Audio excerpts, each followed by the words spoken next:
Hello दोस्तों। श्राद्ध में तर्पण की सही विधि क्या है? तर्पण प्राय श्राद्ध पक्ष यानी पितृ पक्ष में किया जाता है, परंतु मासिक श्राद्ध भी होता है, अमावस्या पर भी कर सकते हैं या उनकी विशेष तिथि पर भी किया जा सकता है। हमेशा पवित्र स्थान पर करें, घर के आंगन में कर सकते हैं, नदी में कर सकते हैं, जाकर तालाब पर कर सकते हैं, कुएं या पीपल या बरगद के नीचे कर सकते हैं। अब करें कैसा? इनका जब भी तर्पण कर रहे हैं कैसे करें? स्नान करेंगे, शुद्ध वस्त्र पहनेंगे, पूर्व दिशा की ओर मुंह करके देवताओं का तर्पण होता है। नोटिस करें ये पॉइंट। पूर्व दिशा की ओर मुंह करके देवताओं का तर्पण होता है, दक्षिण दिशा की तरफ मुंह करें पितरों का तर्पण होता है, क्योंकि दक्षिण दिशा पितरों की बताई गई है। पश्चिम की ओर ऋषियों का तर्पण होता है। ये बात क्लियर हो गई। अब विधि क्या रहती है? जल से भरा पात्र ले, उसमें जल है, तिल है, पुष्प डाल दें।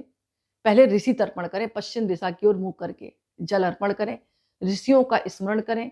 ऋषंभ्यो नमा, ऋषंभ्यो स्वधा, ऋषंभ्यो नमा, ऋषंभ्यो सुधा, जल छोड़ दें। देव तर्पण करें पूर्व दिशा की तरह मुंह करके, क्योंकि ये भी हमारे पितर हैं। देवंभ्यो नमा, देवंभ्यो सुधा, देवंभ्यो नमा, देवंभ्यो सुधा। पितृ तर्पण करें, दक्षिण दिशा की तरफ मुंह करें, पितरों को जल अर्पण करें। पितृभ्यो नमा या पितृभ्यो सुधा, पितृभ्यो नमा और पितृभ्यो सुधा। जल अर्पण दाएं हाथ से कुशा, अंगूठे और तर्जनी के बीच से रखकर करें।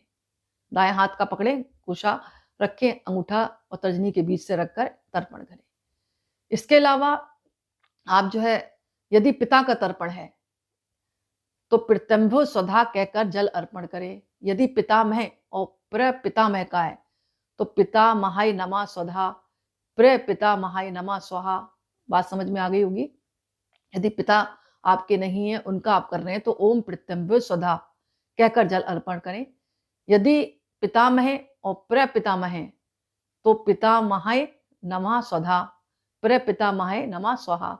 इस प्रकार मातृ पक्ष, जैसे नाना पर नाना का भी तर्पण किया जाता है, तो तर्पण हमेशा श्रद्धा, नम्रता और पवित्रता से करें। भोजन बनाने और खाने से पहले तर्पण करना श्रेष्ठ रहता है। खाने से पहले करें, ये नहीं खा पी कर रहे हैं। एक ही दिन में देव, ऋषि, पितृ तीनों का तर्पण करना चाहिए। तर्पण जल, तिल, पुष्प लेकर कुशा के साथ करें, मंत्रोच्चारण के साथ करें और भूल चूक त्रुटि की आप माफी मांगे। तो इस तरह अगर तर्पण करते हैं, ये विधि यही है। और आप अंत में माफी मांग ले तो जो भी त्रुटि हुई होगी वो पितृ आपके क्षमा कर देते हैं। पितृपक्ष में करके देखें।